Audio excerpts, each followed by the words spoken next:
Here we are for the Sunday Mindset Session. Woo-hoo-hoo! Tony Meredith is back and pumping it up. We will come to you with a whole lot of different ideas and thoughts when it comes to our mindsets. Sarah, how are you? Special hello to Sarah from Tony, I'm sure. Sarah. Hello, Sarah. Tony, what's going on in your world? David also comes on as well. How are you going? You've been missing in action for a couple of weeks now. We're getting back on board. We were all enthused and pumped to deliver some of that mindset work. And I guess you've been going through a few things yourself. Maybe you can give people an idea. A little bit around what you're going with without getting too much detail. Yeah, sure. So firstly, thank you, mate. I'm excited to be back. It's been a while. It's been a long time between drinks. The band's back together, all that stuff. So yeah, for me, look, it would be arguably the hardest month that I've gone through in my life. We're dealing with a very serious issue with my son around mental health, and I won't get into the specifics of it, but we're working our way through that as a family, and it's been incredibly difficult. One of the things with mental health is that it takes a long time to resolve, and we'll keep working hard to do what we can to move forward. And I know we cover different mental health things on this program each Sunday, and it's just going to be a long, slow road for us as a family to rally around and support each other. So look, that's where I've been. Again, I won't talk to the specifics, but I was just saying to Luke before we came on air, it's interesting because, for the first week and a half, I truly did spend wallowing in my own self-pity. I was down. I was really struggling. It was incredibly tough for me to even get off the couch. And I'm someone who's got a whole lot of tools and strategies and techniques to help not only myself, but my clients. But I really did struggle with that in the first week and a half. But I got to a point where I did say enough is enough, and I recognised that whilst there were some positives about slowing down, and I've got an enormous number of different thoughts and ideas, and business thoughts and ideas, and I feel I'm coming back bigger and better than ever. But there was a time when I said, what, enough's enough, and I've got to get up off this couch, and I've got to keep moving forward. And there's a lot of similarities between that and probably what we're going to talk about today. I'm not suggesting that people are on the couch, but maybe some are, and we're going to talk. Well, maybe they have to be right now. That's the whole idea about the coronavirus and,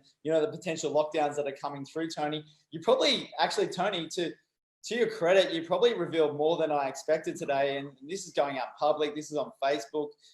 Very vulnerable to talk about these things about, with your family and so forth on social media. And I think the message out there for everyone is really understand, the difficult times that, someone like Tony is going through right now with his family, and, the vulnerability that you can share with talking to others. And it doesn't need to be on Facebook. It doesn't need to be out there. And I guess because we're spreading the message, and we're, Tony and I have spoken about in the last couple, probably the last 6 months or so, some of the difficulties that we've been going through in personally and business and so forth. And, we all have these issues. Now we're in a situation where those issues are heightened because this is affecting the whole world. And today we really wanted to talk about anxiety and what's going on in that regards. We've got many people that have joined us today. Joe, Maureen, Julian, Willie says, hi, gents. Phil's come on. Mum's on as normal. Davina says, hello, gentlemen. David said, long time now, no see, Tony.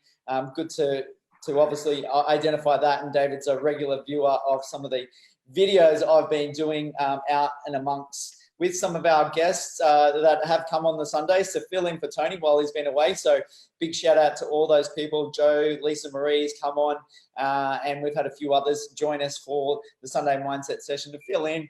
And, this is where people step up. And it's a good theme around that too. Other people have stepped up when someone has not been there. And I think that's a great thing about what we're doing, Tony. Why don't you, before we get in the individual topic, why don't you highlight that a little?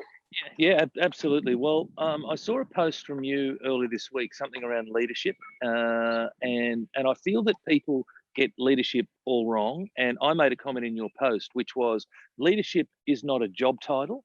Leadership is a behaviour. And so it's not up to people who have leadership in their job title to stand up. That is the PM, the premiers, all these people. It's up to each individual can be a leader. So for those people who stepped up in the example that you've said, fantastic. And there's an enormous number of other people who have stood up in this time. And what the world needs right now is more leaders and less negativity. So remember, leadership is a behavior. It is not a job title. Yeah, it's really interesting, this whole thing about awareness, negativity, because a lot of things that are coming out of media and other channels at the moment can be seen to be negative because they're obviously things aren't going that well. But is it helping create awareness? So, you know, this is the struggle I think a lot of us are going to have at the moment when we're reporting on some of the things that are going on. You know, a few things could be fake news, a few things could be not exactly correct. Is it a good idea to have that discussion about things and have the back and forth? And, you know, people are starting to rant a lot more about these sort of things as well. But then does that bring on and heighten the level of negativity that is out there, and the struggles and the, you know, even the anxiety that we go through, the annoyance and the anger starts to come into play.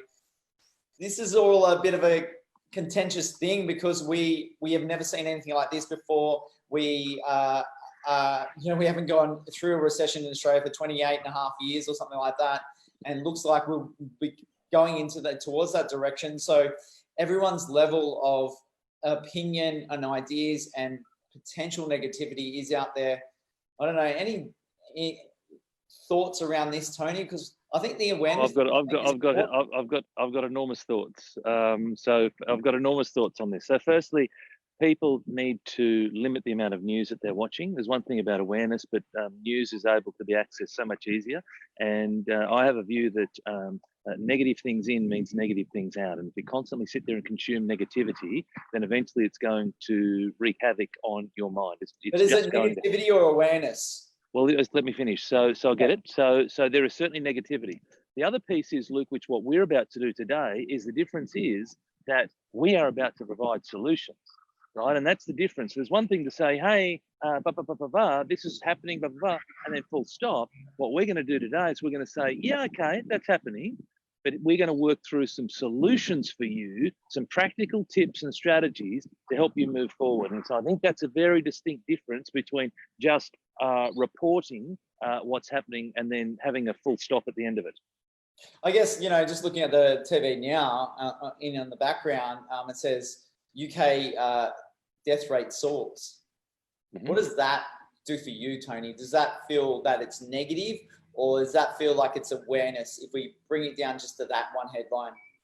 Yeah, but that one headline, I mean, when it soars, has it soared? You know, I mean, there's beneath that headline, Luke, right? So the headlines, let's get to the crux of this. What is the job of a news organization? It's to get your eyeballs on it for a whole lot longer, right? That's the idea. And if it sensationalizes things, and that's going to do it. So that headline is sensationalized. Now, I don't know the facts in behind that, right? So I can't comment on that. Has it increased by 5, by 10, by whatever? But when you read that in isolation, right, it can be taken in 1,001 different ways. No different to text messages and emails, right? Communication is far better the old-fashioned way, which was, you know, through verbal. But when you read a word on a page in a text and an email, can it be misconstrued and taken in 101 different directions? Of course it can.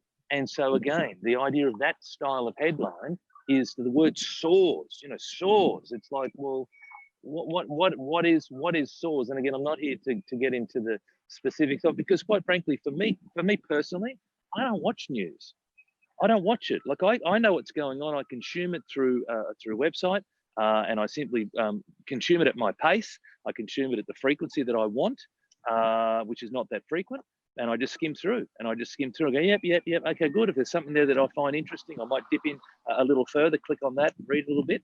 But you know, unfortunately, right now, if you turn the TV on, and we have televisions in our home, and so the news is on. My wife's got it on, or the kids are watching stuff or whatever. So the news is there, but I won't consume it. Why? Because negative stuff in means negative stuff out. Yeah, it's super interesting about this one. You know, for me, it sort of goes back to all the self-awareness around it. So if you can handle it, then, you know, that's great. If you know that what they're reporting and the reasons why they're reporting and whatever, and just whether you can handle it yourself. And I guess that's where the issues start to rise for people is their lack of awareness around what they can really handle within themselves, whether it's just the awareness about the story or you take in that negative connotation about the story. Yeah, of course. And someone who, when we talk about anxiety, someone who's mildly anxious or worrying a little bit, and they wake up on a Sunday morning, the first thing they see is UK numbers soars or whatever it is. That could be the catalyst to tip them over the edge. And so this is where it's very, very important that you manage your own consumption of the news. You limit it. You limit it. You get just a little bit. You don't want to be totally oblivious to the world. The world is going into self-isolation, so you don't want to be totally oblivious to the world. But you want to limit your consumption. Your consumption of the news. I guess the whole phrase about Netflix and chill at the moment really goes towards maybe creating a better thought process for a lot of people. Jay, Les, and Christine, thanks for all coming on. Great audience today, as always, on a Sunday morning for the mindset session. Tony, let's get straight into it. We're not getting straight into it. We've talked for how long? About 10 or 12 minutes. Well, that's the standard. We're actually early. We're actually early on this right now. So the whole idea about it, which we've probably touched on a little bit, is are you struggling with anxiety issues at the moment? There is a lot going on around the world. There's a lot of thought process about job losses, coronavirus, financial instability for people, and a whole lot of other things. And, I guess if you want to really be blunt about it, there is a lot of reasons for people to be anxious right now, Tony. Sure, but what does getting anxious do? What is getting anxious? How does that serve you? Right. So yes, I agree. I agree that people have a reason, but then remember, anxiety leads to stress, and stress kills people. Stress kills people. Stress is a disease. It's when your body is in dis-ease. Stress will kill you.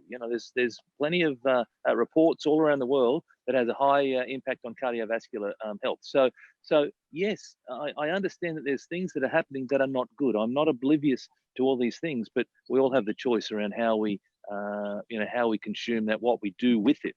Whether there's someone who isn't affected from employment or someone who is, we still have choice. We still have enormous choice. And that's the one thing that I want to remind people of, that you can't change what's happened, but you can change what you do, from this moment forward. Abdul, Sean, and come on, g'day to you guys. And Sean says g'day. And he also says, is it too early for a corona? Well, Tony doesn't drink, and I don't drink. I don't drink. Too early for me as well. Good morning. Good morning from Abdul as well. Tony, what do you want to say? I don't drink, so it's not for me. Thanks, Sean. Way too early for me. I've just done the run. I've just had a coffee. I've just been reporting about Bondi Beach and how the closure has happened, but there's still heaps of people on the beach. But the rules aren't actually quite clear at the moment, and I think maybe this is. No, I'm not saying about our leaders are doing one thing, because I think things are changing so much out there. I don't know if they know how to respond to these things with the fast pace of what's going on. And I think, when it comes to anxiety and thinking about this, and before we get into the individual items that we want to discuss today, it is the whole idea about is, maybe there's something in your DNA that brings up or brings down things in your body and whatever. But we always talk about how we respond and how we can relieve that stress, how we can relieve that anxiety. Is that what we're talking about today? Because you, without even thinking, and you might be having a conversation, because every conversation now has got coronavirus in it. Don't doubt that. Like, you can't if you go out and speak to anyone, that's a conversation. If you're watching TV, if you're seeing anything on social media, every post probably 4 out of 5 posts in a row are about the coronavirus. This is happening, and the awareness around it is super important for us, but it's how we respond. Tony Gallagher. Well, yeah, there's a number of things to that. Firstly, it's the meaning that you place on things. So this is what it comes down to. So it's the old glass half full, glass half empty. That is, it's the same glass with 50% of water. It's just that some of us will look at it from a pessimistic standpoint. Some of us will look at it from an optimistic standpoint. The glass is exactly the same. right? So it's the meaning that we place on things.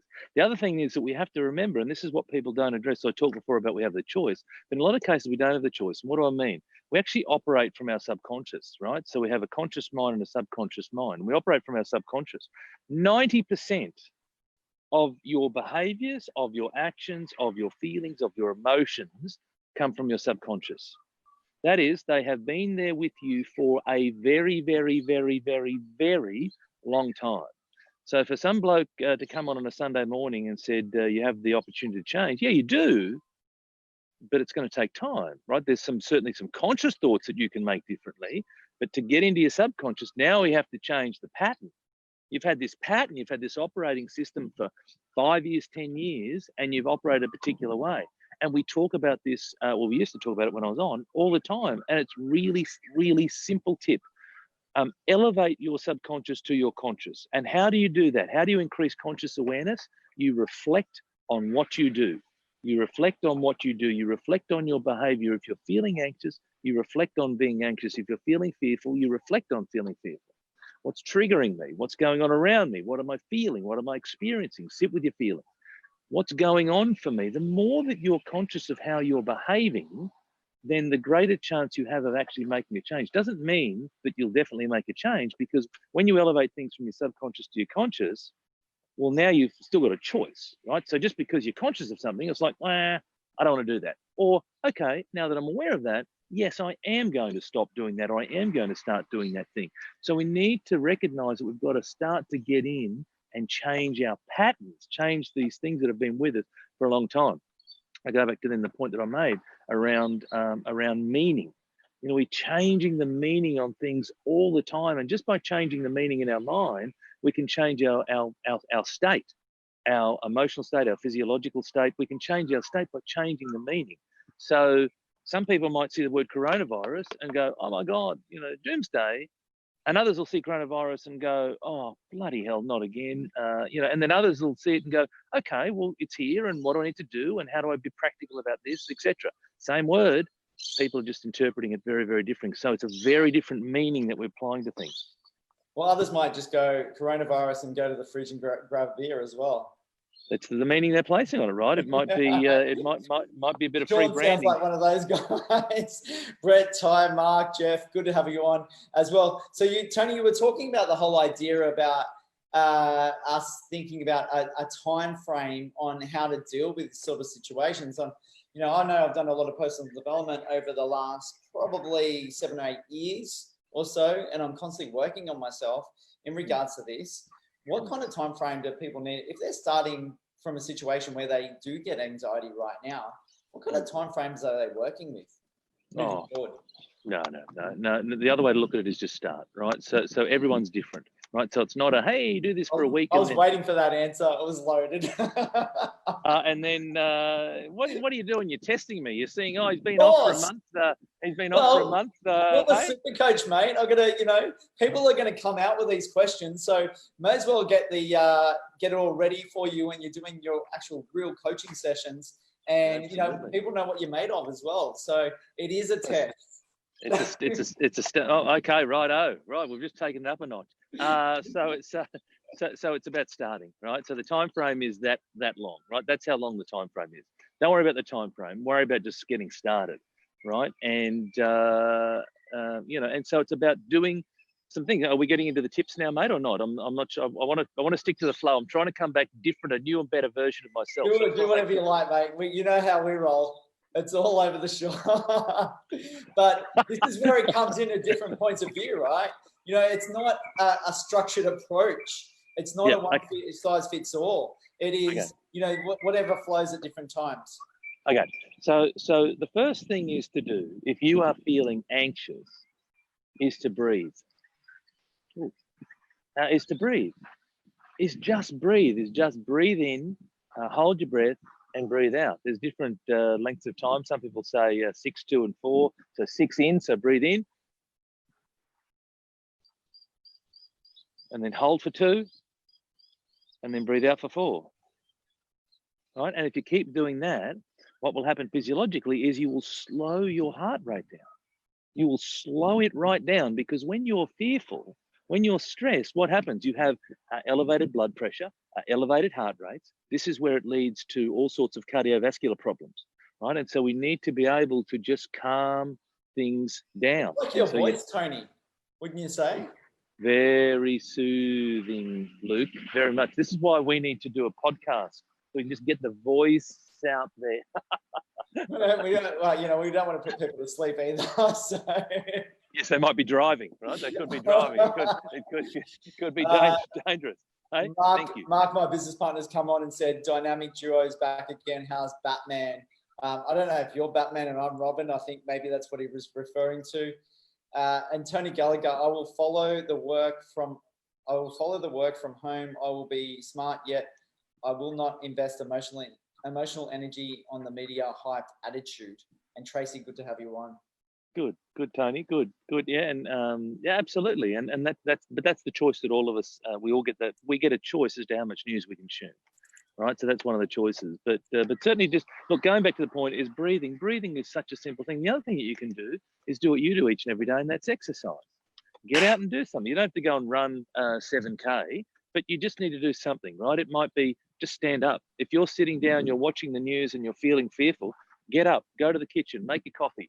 Go and do something, walk upstairs, maybe do some star jumps and push up, whatever, right? Just do something, right? Because again, you start to move and you start to change. Emotion will change your emotions, and that's what it's 100%, all about for everyone. 100%, and it doesn't, but talks about it all the time.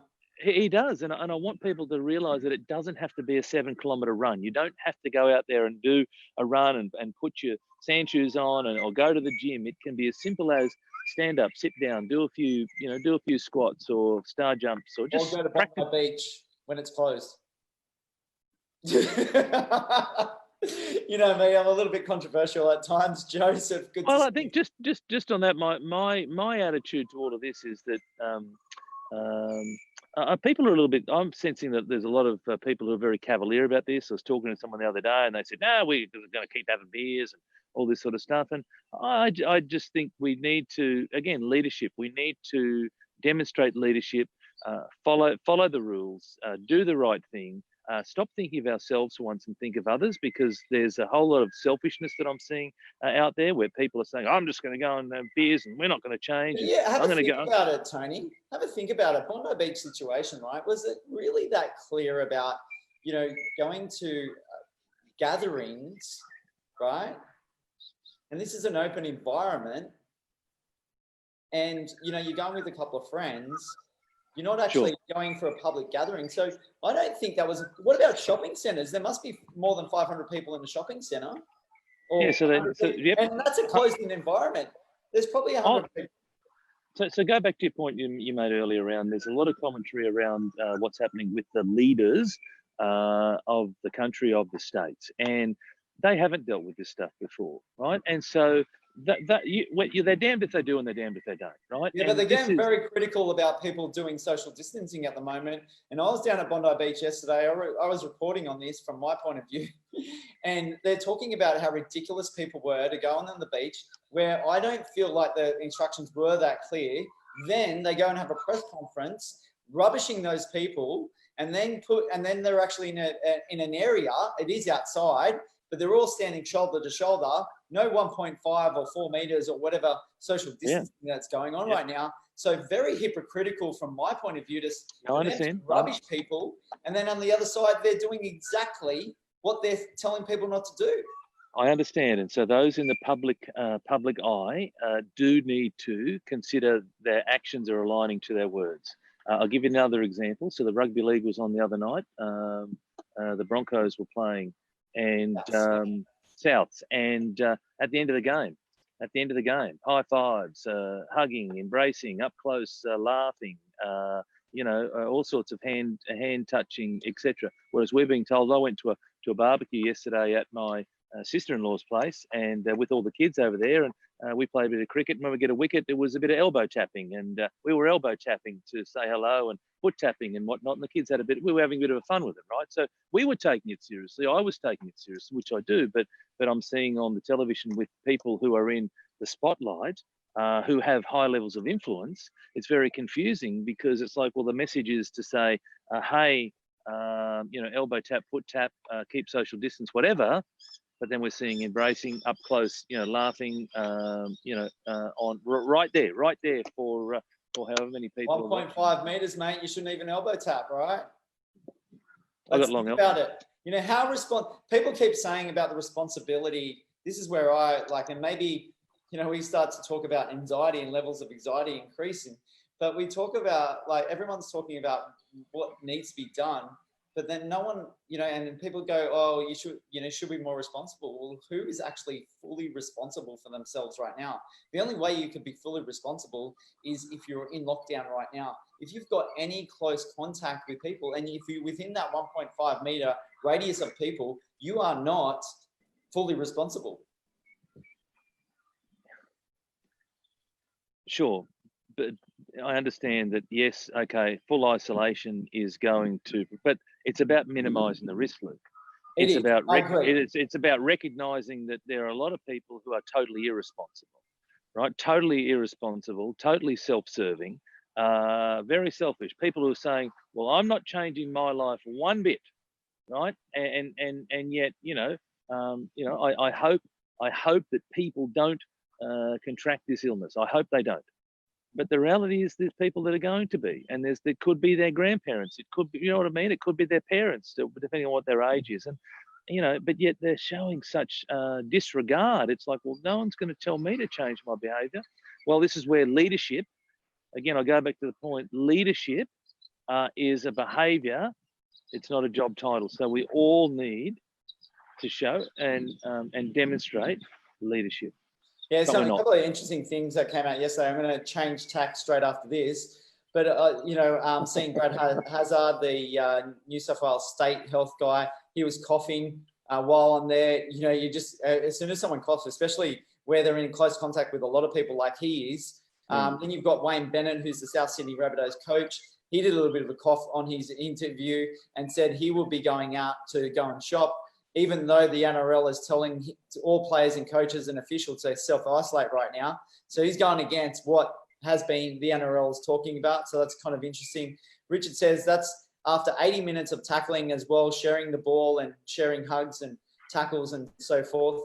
Davina said being sick with a cold and staying away from people, just common sense from everyone these days. Yes, common sense. That's one level, but what we're talking about, Davina, is really the social distancing side. Tony, anything else that you want to look like? Personally, I think that's irresponsible of Wayne Bennett. That's my personal opinion. He's in the public eye. He's a well-regarded coach, has been for many, many years. But those sorts of comments aren't helpful. They aren't helpful. And this is, we have kids who watch the football, who idolise these people, and they're confused, right? And there's also so there's So where does it come from, Tony? Like, I don't want to, it comes down to politicians, but it's got to come from them, I guess. Well, it's got to start there, Luke. But we've all got the opportunity and the responsibility to do something ourselves, right? And if we sat there and waited for politicians to do something, then guess what? The world wouldn't proceed at all, mate. So it's a case of I listen to you and you do things. So how do we lead, Tony? How do we get ourselves by doing this stuff? Okay. But how do we fully lead where people are going, this guy or these guys are doing it absolutely right? So we lead by doing things ourselves. By when you're around people, you practice the important hygiene measures. You wash your hands. You keep your distance. That ultimately, Luke, that is the only thing that we can control. You can provide commentary through Twitter to others to try and help people at the higher level see what they're doing, see that it's inconsistent. I don't have the ear of Scott Morrison, but certainly through Twitter and other means, you can put your point across. But I think ultimately, Luke, it comes down to each and every individual being responsible, when sadly what I'm seeing is the larger proportion of people being incredibly irresponsible. And even as late as yesterday, I saw a photo of a lady at the shops and another lady arguing at the shops, and that's being incredibly irresponsible because there is enough for everybody. There is this scarcity mentality. There is enough for everybody. And I saw one of my mates who in Brisbane, the world's gone mad, but in just north of Brisbane, there's heaps of supplies. There's heaps of things for people. So, we all have the responsibility and the choice as to how we act. And some people are acting like absolute pigs. Yeah, Joseph says, stay healthy, everyone. Got to run. Washy. Nothing like that. Okay. Let's have a think about what, for the anxiety that is being created at the moment for yourself. What does it seem like for someone when they're actually thinking? Well, we're actually half an hour in and we're starting on the topic. So good. This is a record. I did say about 29 minutes ago I did 19 minutes ago that we'll get into the topics. But what does anxiety seem like right now? Is it some of the frustrations we're really talking about right now? Is our anxiety levels increasing on talking about this, Tony? Not my anxiety levels. No, not my anxiety levels. I don't feel that I'm anxious about it. I don't feel that I'm anxious at the moment. I'm self-employed. Do I think that my customers or my clients will be impacted? Yeah, some are. But we're working through things collectively with a plan. But also I have a whole range of tools and strategies that I've been taught over many, many years, and just through my own personal experiences. Even talking about, Tony, even our discussion here where we're, probably... But that's not anxiety. But yeah. That's not anxiety. So that's different. So that's me getting a little frustrated with seeing people. That's not anxious. So there's a distinction between the two. What does it seem like then? Because are we getting this anxiety subconsciously? So we start to feel, maybe tightness in our chest and things like that. Is that actually anxiety? Look, I'm no medical doctor, but to give a general idea about it, what's your feeling? Well, it's fear. It's fear. So anxiety is about the apprehension or fear of something into the future. That's what it is. So anxiety is, I'm worried about something that hasn't happened yet, right? So depression is looking backwards, right? So something has happened and I'm depressed about that thing. Anxiety is into the future. So that's what it looks like. So it's about fear, right? And we've all experienced different levels of fear at different times, whether it be asking that boy or girl out, public speaking, whatever it might be, right? It's fear about something into the future. That's what anxiety is. It is a thinking thing or a feeling thing? It's an emotion. So it's a feeling thing. It's an emotion. That's what fear is. Is anxiety a thought process or is it a feeling process? So by changing our thoughts, we can change our feelings. Okay. Does that make sense? Yeah. So sometimes I just wonder if people actually feel it first, then think it, or do they think it first, then feel it? Sure. So thinking. If I'm thinking about something, I'm feeling. Now, here's the thing. From a subconscious point of view, it's happening automatically. So I'm feeling it, but at a subconscious level, I'm thinking of it, but I'm not aware that I'm thinking of it. Does that make sense? So it has to start with a thought, but it's not a conscious thought; it's a subconscious thought. And that's what I touched on earlier. So 90% of our day is subconscious thought.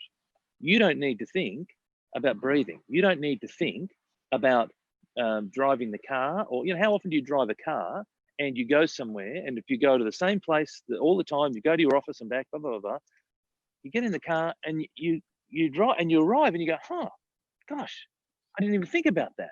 Do you know what I mean? Because you do it all the time, so you've created a habit. Breathing, we don't need to think about. We just talked before about breathing for 6 and hold for 2 and out for 4, but ordinarily we don't need to think about breathing. So these are all things that are in our subconscious. Subconscious, a good example is, and I use this in all of my presentations, when you're driving along, when someone cuts you off in the car, you're driving your car and someone cuts you off, what do? Right? And the automatic reaction is, I know that's what you do, but the majority of people, right, you're in the minority, Luke, the majority of people will flip the bird, they'll honk the horn, they'll fist clench, they'll get angry, they'll get, you know what I mean? So that's what they'll do. They'll get themselves worked up. They don't even think about it. They don't even think about it because it's in their subconscious. So then let's go back to anxiety. these things have been happening in their life, not pandemics, but events, triggers, etc., have been happening in people's lives for a long time, for 1 year, 5 years, 10 years, 20 years. And so that's where it's one thing for me to say, hey, you need to choose what you do next. And yes, that's from a conscious standpoint, but from a subconscious standpoint, we have to change the pattern. We have to change the story that we're telling ourselves. Absolutely. Let's have a think about, why do we get anxious and why does it escalate? Well, we get anxious because we're worried. We get anxious because we're playing something out in our mind. See, our mind, it can't distinguish between what's real and what is imagined, right? And humans have the ability to create a story in their mind that doesn't need to be true. And then we have this negative bias. So when you have a negative bias, that is a mind that's trying to keep you safe, that's looking for the negative things around everywhere. So that is, I'm wanting to keep you safe, right? Wanting to get you to navigate through life, with the overlaying ability of, hey, I can't distinguish from what's real and what's imagined. So I'm going to conjure up all these negative thoughts, and typically I'm going to conjure up the very worst case scenario. And now all of a sudden I'm feeling like crap because I've conjured up the absolute worst case scenario that's going to happen. What about when it layers up, and the escalation of it? Because, day in, day out right now with the coronavirus, and Jeff's come on. We've got Christine said totally. She was agreeing to some earlier comments. Luke has also come on. David's talked about, why is Italy has so many deaths due to the coronavirus? Is this why Italy has so many deaths due to the coronavirus? I don't know around that, David. No. I think some of the facts on Italy is that they have an older population. They have a more dense population in such a small area. Italy's not a very big country. I saw an image yesterday where Italy fits into such a small portion of Queensland, and yet they've got 60 million people or something like that. Whereas Australia, is huge. So they are a couple of weeks ahead of us in terms of when contractions, infections happen, and then so we don't know at the moment what it's going to be like for us in a couple of weeks' time. So, like you can't say what's going to happen there. But the escalation, Tony, on anxiety, I guess one, how does that happen? Why does it happen? And then two, how do we, think about breaking that cycle? Okay, well, firstly, the escalation happens at different speeds for different people. And how does it happen? Because we're constantly replaying the same story over and over. And what you think about manifests. If you think about something, and it starts off this big, and then you keep thinking about it, it becomes this big, becomes this big, becomes this big, becomes this big. And now all of a sudden, you've turned a molehill into a mountain, and you have paralysis and you can't see your way forward because you've thought about it over and over and over and over and over. And the more you think about it, the bigger it gets. And so that's how the mind works. But here's the great thing, that we can do that negatively. You can also do that with the positive side of things as well. So it's just, you can think about positive things over and over and over and over and over and over and over, and they can get bigger and bigger and bigger and bigger and bigger. So it really, sorry, go. A lot of things that are coming up now, some positivity around social media, is all that thought about love, kindness, a reset of the world, the restart, love that's coming through. Emily, good to have you on as well. So there is a little bit of good and bad that's happening. And I guess where you want to reflect your energy on is super important. I think the awareness point for me, and everyone's going to be different here, for me, the awareness point is important because, maybe I've, at the start, when I started reporting about this probably 3 or 4 weeks ago now, it was all about awareness. And, you start to think about, like, then bringing out the love, the kindness, and, think about, maybe some of this is meant to be. Maybe it's a bit of a reset for the world. A lot of talk has been happening around that as well. So that can be a good thing for all of us to maybe reflect on. Well, again, that's the meaning that people are placing on it, right? And it's great that some people are applying it as being a reset. Others who have, gone and had their fortune wiped out by the stock market, perhaps they don't feel the same. So again, it's all around people's meaning that they place on these. I'll give you an example. So I was chatting to a mate of mine earlier this week. He was telling me that with where he lives, he's self-employed, so he works from home. But where he lives, there's people around him who normally go into the city to work in, the big buildings in the city, they're having to work from home. What they're doing when they're at home is to have a little break, is they're out walking the dog, or they're collecting kids from school, or they're going down to the park, and they're going, huh, where has this been all my life? This is amazing, right? And we talk about every day, Tony, don't we? Absolutely we do, but this is the opportunity, right? But the opportunity is now these people are getting to experience a different world. It's been forced upon them. Ordinarily, what they would have done is they would have just kept going in, doing their 9 to 5, doing all those things. And I'm not being critical of people having a 9 to 5. That's fine. I respect that. But my point is that this is now thrust upon us something totally different that we hadn't thought of. And I'll guarantee you that there'll be a lot of people that come out the back end of this when it's time to go back to the office, and they'll be sitting there going, you know what? I kind of like that lifestyle thing. And so does that mean that it doesn't mean that people then go and be self-employed, but does that mean that employers start to incorporate a whole lot of different practices? And do we have a work from home day, and we set people up with Zoom, and we do a lot of different things? Do we really need to be in the office? There's this thing. I've worked corporately. I worked corporately for 25 years, and it was all around. I've always been an early riser, right? And so I used to start early. I'd get in there, by 7 o'clock every morning, and it was 7:30 at the latest. And I would be one of the first to leave at the end of the day. And when I first started doing that, just the whole negativity towards me because I was leaving, but I'd done my 9.5 so hours. I was going out the door, but people rock in at 9 o'clock and they're still there at 6. You know what I mean? And so there's all this bullshit that goes on. There's all this bullshit that goes on in a workforce where I would argue that people can be more productive if they break up their week and have a few work from home days. Now, there's a discipline thing that goes with that too, right? So there's temptations, there's television, there's fridges full of food, there's all sorts of stuff, right? We're not used to that. But I would argue that at work, quite often, it's not very productive when you're going there to be seen, which is just nonsense. And so employers out there, this is a great opportunity for all of you to reconsider what could be the best way to increase your effectiveness, your efficiency, your productivity for your business.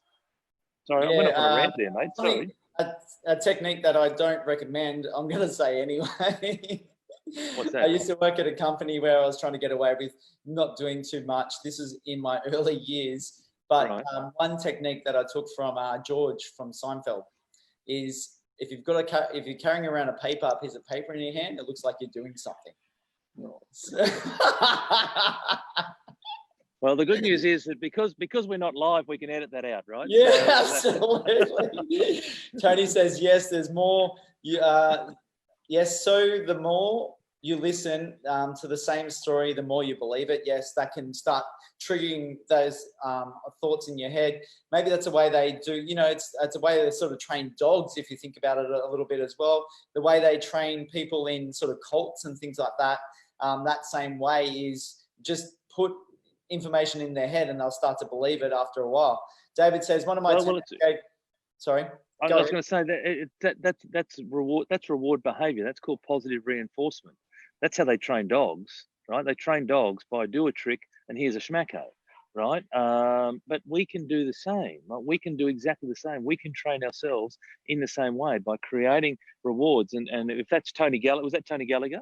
So yep. Tony will know, being one of my clients, he'll know exactly what I'm talking about, where it's about having that whole positive reinforcement of doing a task and reward yourself. Do a task and reward yourself. Right, we can absolutely do that. So humans should do it as well. It's not just for dogs. David's got a bit of a curly one. He's getting death threats by tenants because he's talked to them about smoking indoors with kids. One thing leads to another, and a few of them are ganging up on him.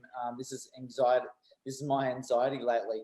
So I guess David, probably you might want to highlight this a little bit as well. But then you got a choice to make. Like you've issued notices, David. Then what can you really control unless they actually move out would be my thing.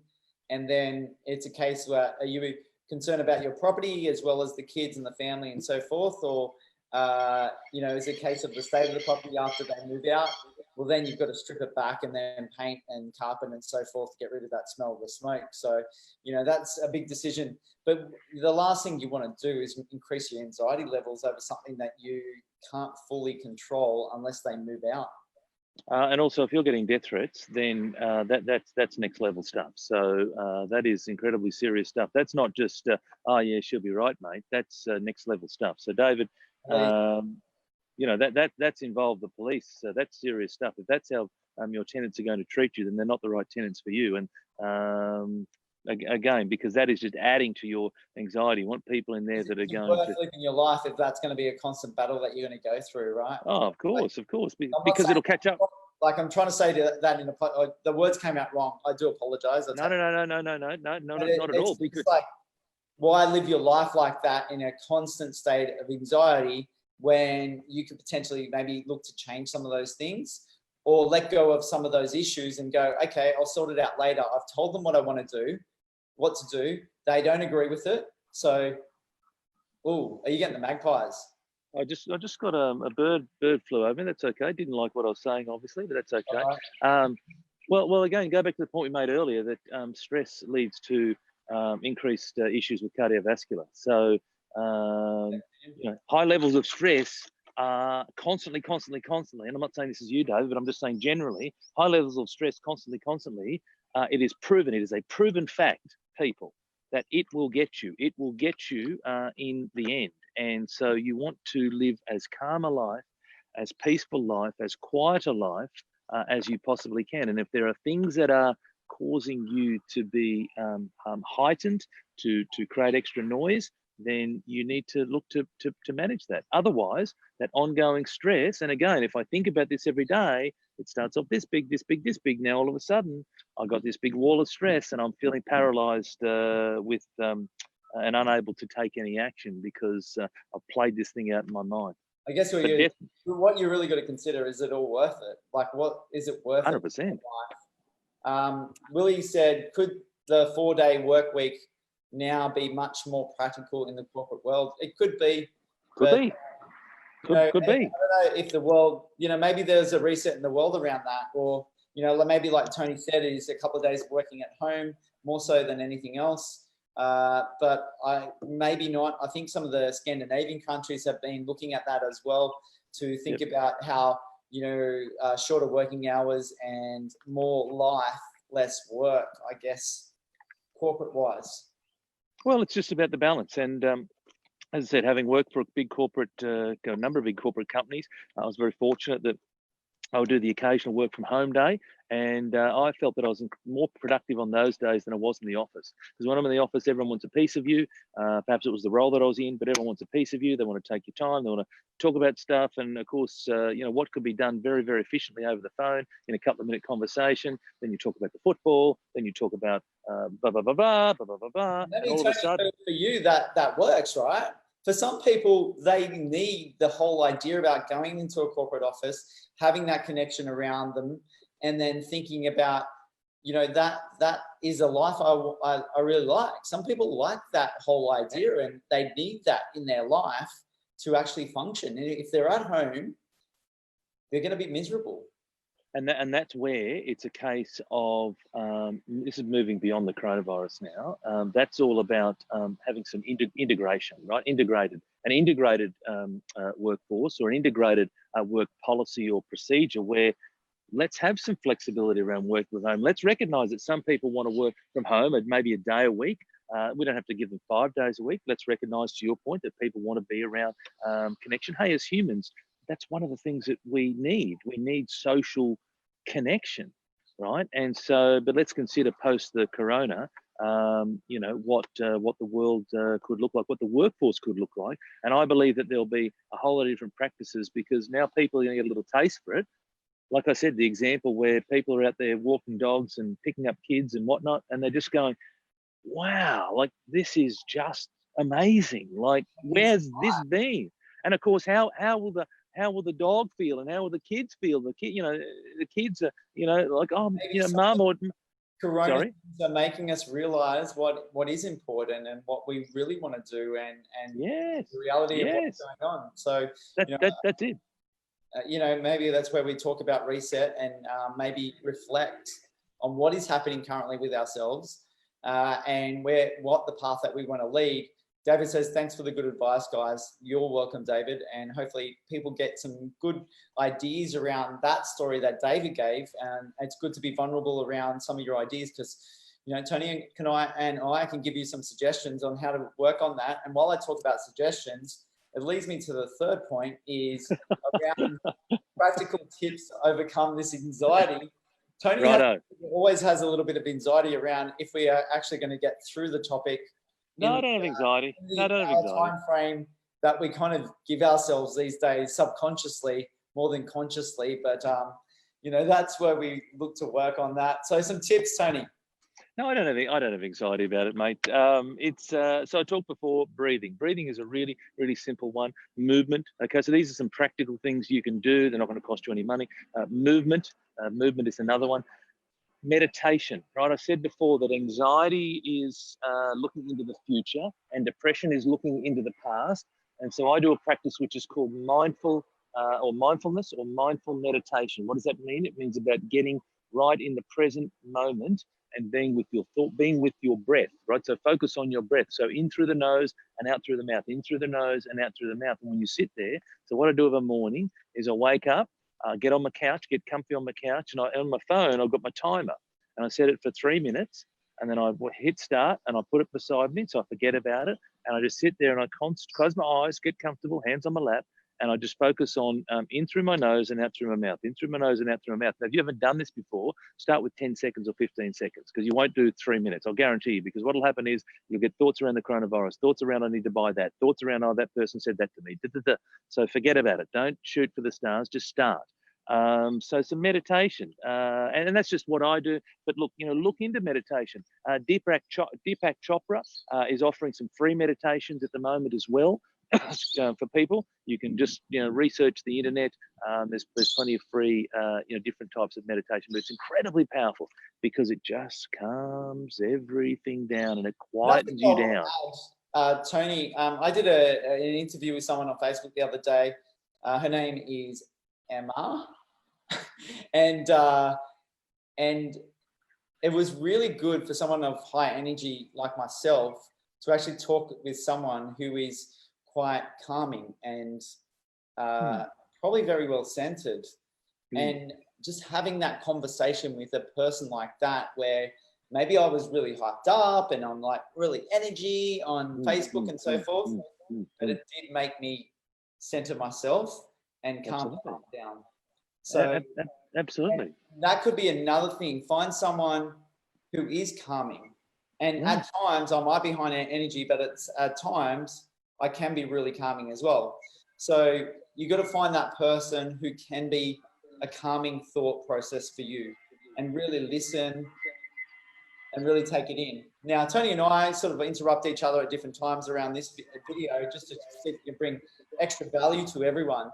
And at times that we think about how we can, remain calm for everyone and think about how we can, like Christine says, the universe is looking for that reset, rebalance, the world, and the world make the world relook at everything. So, maybe that's the idea around that, is having that calming influence on you and makes you think about really what it is all about, and kind of that you can go back to that person if that high energy, that high anxiety comes into your awareness at that time. Well, it's about self-awareness. So for some people that'll work and for some it won't, and that's okay. It's about, if you're someone who's looking for someone calming, find someone who's calming. Listen to a Deepak Chopra or someone along those lines. They will slow everything down. Like, he's just got a very beautiful, calm, approach the way he delivers things. Incredibly powerful, right? For other people, they'll think it's a whole lot of crap, and that's fine, right? Do something different. It's about self-awareness. But yes, if you're looking for calm, then there's enormous, again, there's this amazing website. Gary Vee talks about it all the time. It's called, google.com. Like, that's it. Like, Google it up. Calming meditations. Whatever it is that you're looking for, it is there. And because we're going to be at home a lot more, and we have the opportunity to get onto our computers a lot more, then research these things. I'm at that next level. Obviously, they're a good idea. Obviously, if you're by yourself or you don't have a connection with someone, so I think it's great. But I think even if we can use Zoom, which is free for 20 minutes. Yep. I've got the paid version, so happy to have discussions with people at length, further lengths of time. I think there's another level in actually getting a connection, having someone listen to you and your thoughts out loud, Tony. Yeah, absolutely. Absolutely, and so just getting things off your chest and that's exactly right. It's very powerful. And again, in these times, we have to adapt. So whether it be telephone, whether it be Zoom, whether it be FaceTime, whether it be whatever the technology is available, just because you might be physically removed from people, there is enormous tools and available to us and applications available to us to still have the connections that we have. I have clients all around the world. Not clients. I have clients around Australia, but I have my team in different parts of the world, and I'm always talking to them. And it just feels like we're having a chat. You and I. You live in Sydney. I live in Brisbane. We have a chat. It's fine. So there's technologies available for all of us to reach out to that person. So good. So the other thing. The other thing that people can do as well is, I talked earlier about the daily reflections. Right, the daily reflections. This is about elevating things from our subconscious to our conscious awareness. End of every day, there's two very, very powerful questions, and I've got videos on YouTube that I talk this through, but I'll give it to you here. And the first question is always, what went well today? Always what went well. Why? Because we have a negative bias. That's how we're wired. Let's not try and fight that. That's who we are as humans. But what went well? It encourages you to think of the good. It encourages you to think of what you're grateful for, because there's a whole lot of stuff. When I say to people, how you going right now? Oh my gosh, right. What? Like, it just goes on and on and on, but I don't do that. What I do is I say, what went well? What's going well? Talk to me about, what are the great things that have been happening for you? Great question, actually. I think we need to, not how are you anymore. It's just like, what's going well? What's going well? Start with that. Don't say how you're going. Tell me what's going well, because if you say how you going, oh my goodness. What about if they respond and go nothing? Sorry, what's that? What if they respond and say nothing? Well, let's have a chat. Well, that's not true. Going shit. No, tell me what's going well. I don't want to hear about the shit. Tell me what's going well. Absolutely, and you keep posting. And you don't let them get off, right? And that's, I'm very fortunate. That's my job. That's my day job, my night job as well. So, I do that for a living, but I don't let people get off because because I want to know what's going well. Because the automatic response will be, well, I'm going to go and give you a whole tale of woe. I'm going to feel better because I've got all that crap off my chest. It's like, no. We'll get to that eventually, because the second question is, what would you like to do differently? Right. So again, I'm not asking what was the shit that happened. I want to know, what are you going to do differently? Right. Tomorrow is a new day. It's a new start. It's a new beginning. Or today, right? Today is if you're what is it now? 9 o'clock here, 10 o'clock where you are. You still got the rest of the day. What are you going to do differently? That's two questions that can help you elevate things from your subconscious to your conscious. Do that on a daily basis. And now you start to recognize what's going on around you. But the other thing is that you want to recognize, what are the triggers, right? So what are the triggers that are happening that are causing you to feel anxious? So, for example, actually, let me go back. So one of the things that I get my clients to do is just, we'll rate ourselves. How are you feeling? From a scale of 1 to 10, how anxious? With 10 being high and 1 being low. How are you going? Then it's like, well, what are you worried about? What is that thing, right? So let's start, and we'll write this down. When you write things down, it's incredibly therapeutic, but also we get it out of our head and we get it into paper, because when we see things on paper, sometimes we look down and we go, oh, you know what, maybe that's not so bad. But when it sits up here, and it sits up here in the big soup of everything else that's going on, and I'm constantly just adding stuff on, then I'm going to get overwhelmed. But if I get stuff out of here and I put it on the paper, so what is it that I'm anxious about or worrying about? Why am I anxious or worrying about that thing? Right. The other question that you could ask yourself is it a problem or is it a fact? So I'll give you an example. Something coming up into the future, then can it be changed? So is there a solution? So if it's a problem, then the opposite to that is that there must be a solution, right? If it's a problem, there must be a solution. There's always a solution. So for example, if you are unable to buy particular supplies that you want, that's the problem. There is a solution. The solution is to go further abroad, to go to different places, to perhaps call friends, to do other things, to do, right? So work together. That's a solution. In regards to, you know, potentially I may lose my job. Potentially. Well, have you lost your job? Is it coming? If it's coming, what can you do about it? What are the things that you can do? Because if it's coming, right, then you need to be able to. There's things that you can still do. You could minimize your expenditure. You could. I saw you do a post where someone lost the job. A few days later, they went for another job, and they got a job, and away they go. So they took the action to say, you know what? Well, that's happened. That's shit. Let's not sit here and be positive about it and all rah. That's shit. However, what am I going to do about it next? What are the things that I'm going to do? There's an enormous number of jobs that are opening up.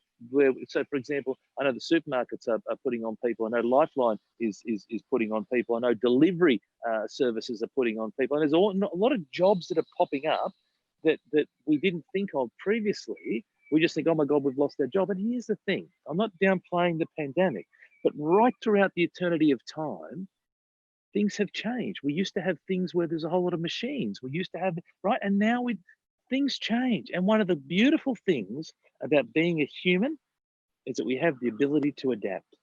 And we can adapt. And when we stop and think about it and give ourselves the opportunity, the bandwidth to think about things, we can adapt.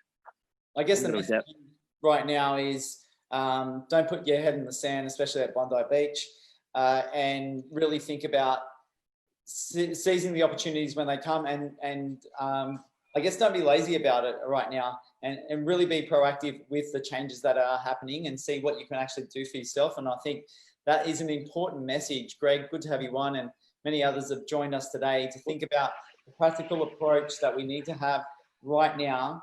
So get all that awareness about what's happening, and be aware about your surroundings and your job and your place, your finances and where you live and everything like that. Be fully aware about what's happening, and the changes are happening very quickly as well. So, you know, I know that the media tends to be, you know, of a negative nature, but we kind of need that to be aware about some of the changes that are happening, because it's changing on a constant basis. So you've got to be careful about feeding too much of that information, or maybe negativity if that harms you. But have awareness, maybe like Tony said earlier, maybe pick and choose by going to Google yourself and researching some of those websites that work. I know someone said the other day about the website Anonymous might be a good one for people to look at. So maybe a more balanced approach in what's happening rather than maybe some of the mainstream media. And just think about some of these really practical skills about helping yourself, like the breathing, like talking to someone who's in a calm nature, like Tony said about meditation and listening to people like Deepak Chopra. So it can have a really big effect on us and how we deal with some of these frustrations, these heightened levels of anxiety that are coming in right now, because you know, things are hard right now for everybody around the world. And we've got to remember that they might even get harder than what they are right now. And we've just got to be really diligent for ourselves about what we do.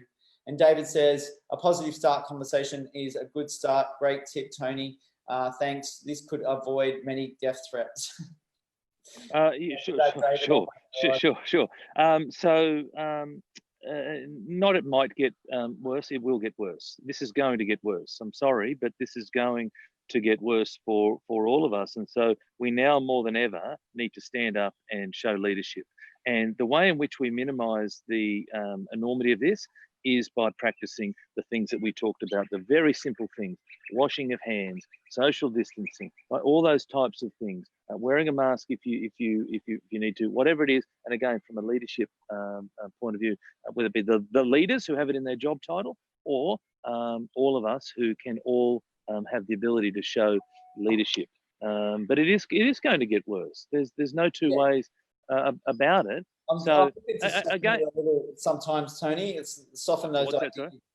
Sean, good to have you on as well. Yeah, sure. And you know, maybe people will say, well, oh gosh, Tony, you're being too blunt about it. Well, that's fine. I'm Well, being that's what me. we were talking about at the start, Tony. We're talking about awareness and then the whole idea about negativity and, you know, the difference. So you've put something in the thing, the space of it's actually going to get worse, creating awareness. But on a high level thought process about it, it's kind of negative because it's saying things are going to get worse, right? Well, you could say it's negative. I was referring to the language around soaring, right? So the word soar, right? That was what Okay, came right. up earlier. But in regards to that, Luke, it is. I don't know how bad it's going to get, but it's going to get worse than what it is, right? And again, it's how you interpret that, right? So some people say, "Oh my God, Tony, you're being negative." Okay, but I'm saying for me, I'm doing things that I can because I'm.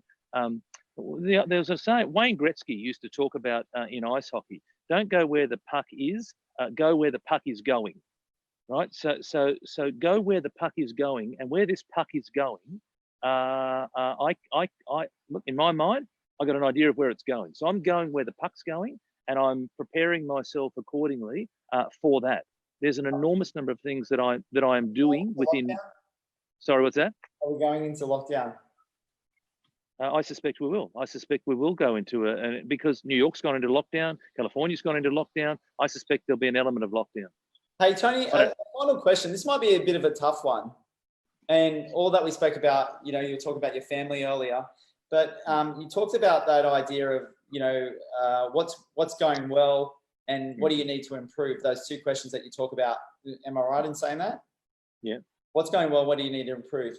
Now, should they be talking about these sort of things with their family members? And I know you're going through a tough time yourself. I don't know if you want to explore that on a personal basis or generally for the population. Should they be talking in that regards with that type of questioning with family members where emotions a lot of the time run high? Why not? Why not do it? Start with yourself because that's the only person you can control. But why not do it with other people? Right? Why not get people to see things differently? This is how we're going to start to help people because a lot of people are being swept up in the negativity, in the scarcity, in the anxiety of all of this. We all have the responsibility, the leadership to break that. It might be you break it at a family level, but you can break it because you have the conversation of, tell me what's going well for you. Tell me what you're grateful for. And I get that people go, oh, nothing, the sky's caving in, I've lost my job. I get it, but be grateful because, you know, you might have lost your job, okay? But I'll guarantee you that there's someone else who's worse off than you. And there's someone else who's lying in a terminal bed somewhere who would happily swap their position with you in a heartbeat. I'm not trying to downplay either of those scenarios because they're both incredibly serious. But my point is that there is always someone who is worse off than you, and so that's the opportunity. It's like there are things around you. You've got your health, for example. You've got your friends. Do you have some money? If you don't have any money, okay, let's deal with that. Let's deal with things in a pragmatic way. Let's deal with the fact you haven't got any money. What are you going to do about that? What are the things that you can go and do? Like you said, someone who you knew or a friend of yours, they lost their job, right? And that's a terrible, terrible situation. But straight away, they said, right, I've lost my job. I can't change that. Now what I'm going to do? And what I'm going to do is there's a whole lot of other jobs that are opening up. There's an enormous number of other jobs that are opening up. Sure, it may not be your choice of job. I get it, okay? But it is a job. And if your primary need is for some money, then do that. See if you can go and, you know, again, stock shelves or you know, do deliveries or, you know, whatever it might be, there are jobs out there. They just won't be the job that you want to do. But hey, in times like this, is it a pride thing, how I look publicly, or is it a, you know what, I need to get some money in my bank account? Survival. This could be but it comes months or so, guys. So, you know, you really want to think about it. I've been talking about the story about get ready, get prepared for the last couple of weeks at least. People thought I was really negative at the start, but that's all playing out in that way where things are getting a lot tougher. You know, the government's going to put a whole bunch of stimulus, which is a good thing for us. And, you know, maybe when we come out of it, it'll be even better because we'll be in a situation where things are, you know, there's a lot of stimulus around to actually get action happening. So hopefully that all plays out. Amy, good to have you on. Amy says, yes, being solution orientated and take action. Absolutely. Sean says, we can always default to an attitude of gratitude. Yes, agree. It's impossible for seeds of depression to take root in a thankful heart. Really 100%. nice words there, Sean. Thank you. 100%, Sean, because that's right. You can't be negative and grateful at the same time. And so you practice gratitude. Practice, what are three things? Three things, you know, again, what went well today? You know, what were three things that went well for you today? Right? And they might be really small things, but you start off with small things, right? Or it might be big things. I've done 3 loads of washing in 2 days. It's like a record for me. Be grateful for that, right? Be grateful that you're on top of your washing, right? So there's all those, there's plenty of things that we can be grateful for. It's just that we're choosing to default to the negative scarcity side of things. I'm not suggesting for a moment that this is easy. This is all about. You're getting I'm a not call suggesting. there, Amy. No. It was just my my power's running low. I'm not suggesting for a moment this is easy. Yeah. But we all have the responsibility. As I said earlier, it starts with changing your underlying patterns. Get in there. And so, Luke, just as I'm going to give a plug, I haven't given a plug for an hour. In fact, an hour and 10. This week, tomorrow, Tuesday, Wednesday night, I'm doing a free webinar, and I'm going to break these things out even further. It's for free. There's no selling. There's none of that. It's just me giving to you because I'm very fortunate that I have the skills and the strategies to do this. And I want to give this to people as to help them through these challenging times, and how myself and my clients are dealing with this. So I'll put the link into the show notes, and I would love you to join me. Great, fantastic, Tony. And Amy said, loads of jobs out there. You can always help out in different capacities. Absolutely. It says, yay, Luke Moroney. Yay, love it. So many things to be grateful for, says Amy as well. Of course there are. But again, seek and you shall find. If you want to find negative things, you will find an enormous amount of negative things. But if you want to find things that you can be grateful for and you seek those things, you'll find those too. So whichever way you want to go, it's up to you. I know which way I go. I know which way you go. But for the people out there, you choose. Seek and you will find. And you know what? It's not just a whole lot of woo-woo on a Sunday morning. We actually, and again, I'm going to break this down this week, but we actually have a biological part of our brain that is designed to do that. It's called the reticular activating system, or the RAS. And what it does is it looks for things that it thinks you want to see. So if you want to go and see negative stuff, it says, well, I'm going to get rid of all the good, and I'm just going to focus on the negative, and you'll see negative up to your eyeballs. But if you flip that around and say, well, I want to find other good, then you're going to see good up to your eyeballs. Either way, it's up to you. Absolutely. Good thoughts, Tony. Thank you so much for this morning. We've been talking about anxiety, some of the things that anxiety brings up for you during these tough times right now, some of the methods and practical tips around it. If things escalate, kind of what to do as well. So if you're just coming on right now, go back to the start. There's an hour and 10 minutes of golden thought processes, examples, stories around that as well. And, you know, Derek, thank you for coming on this late timing of the video. Yes, we're an hour and almost 15 minutes. He's saying hello or goodbye to people. I'm not too sure. I don't know. Both. Goodbye. Hello, goodbye. I don't know. Shay, good to have you on as well. Any last thoughts, Tony, before we go ahead? And David says, I'm grateful to be alive and healthy and more good people around me. Absolutely. And just think about your responses, David. That would be the biggest one for me in regards to you. Think about responses and how you're going to respond to other people in difficult situations. So that's the biggest one I see. So I just want to finish off by saying, control what you can control. It really is that simple. Don't get swept up if we go into lockdown. Don't get swept up if you're going to lose your job. I understand that. I understand all those things, but control what you can control. Can you control if you're going to lockdown? Can you control if you're going to lose your job? In a lot of cases, maybe you can't, you know, and so you've got to focus on what it is that you can control, as opposed to worrying about all these other things that are on the periphery, because you have no influence, no control over those things. And you're expending all this energy on things that you're not going to be able to change. change what you can control. That's my biggest bit of advice for everyone here today. And show leadership. Show leadership. All of us. Leadership is a behaviour. It's not just up to the pollies or the bosses at your work. You all can show leadership in these times. We need more leaders. We need people to stand up and show leadership and help people out in these difficult times. Well said, Tony. All right, guys, thanks for coming along on this Sunday mindset session. We'll be back again next Sunday for more insights to work on these things that we have up here. Tony, have a great Sunday. See you all. Thank you, mate. Bye. Bye, everybody. Bye. Bye, guys.